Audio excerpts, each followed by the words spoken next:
Oh boy. It was an epic crash. You're gonna help me, Schnickles? Yeah, I think so. I've got a couple other airplanes.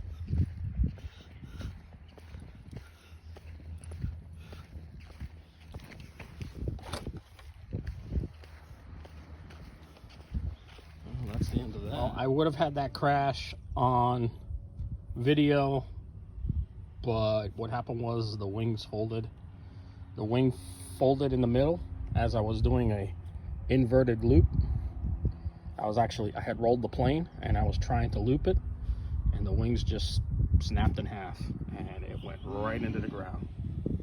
But that was the end of that one.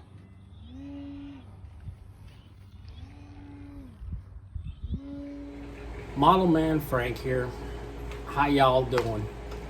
So here is the red Piper Cub, Super Cub that I had rebuilt, and I had told you guys that it's a great flying plane. It was a great flying plane, as a matter of fact. Unfortunately, I didn't capture the spectacular crash and the wing fold up before that, this Piper Cub. So,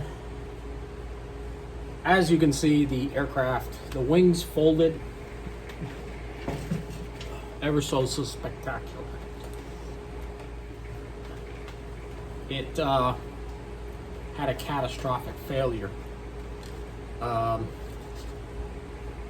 It wasn't much of a wing spar. Now, again, I didn't build this plane. I got it from the club for free. It was in a donations. And the wing struts were supposed to hold the wing in, but they didn't do a good job either. What happened was, as it plays out, was that the aircraft was flying invertedly, and when I went to pull down on the stick, the wing did this.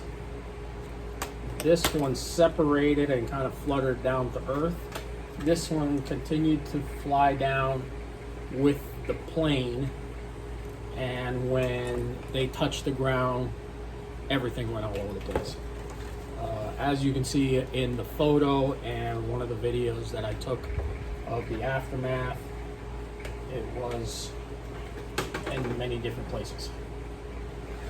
Nothing happened with the motor. Everything was flying perfectly, and I guess the wing structure just couldn't hold the load of the G-forces that were being put. So when you're building these planes, it's really important that you think ahead what you're going to do. You see up in here, there's a Super Cub that I was thinking of putting RC stuff in. But now that I look into it, and after the crash of this thing, I don't think I'll do that. I'll probably build another plane.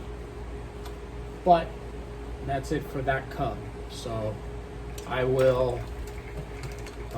it's sticking, basically a stick model all the way in. The person that built it, we have no idea who it is. Nobody at the club knows. We just got, the kit came to us, but at least now I have a receiver I can use on another plane. I've got another plane here that most of these parts, almost all of these parts, will go on to. But this one here, I'll get the wheels off. I'll take the little wheels off, and probably I'll save the landing gear system. If the landing gear is in good condition, I can use the landing gear on another plane, and I'll get as much hardware as I can off this plane. I can definitely save the control horns, the tail wheel, the control rods, the servos for sure, and again, the wheels. So, and everything else will just go into the garbage, unfortunately. But we got some other planes being built here, and I still have planes to fly. I flew my Stinson today, which really worked well. I put some new struts on it, which I'll make another video about that.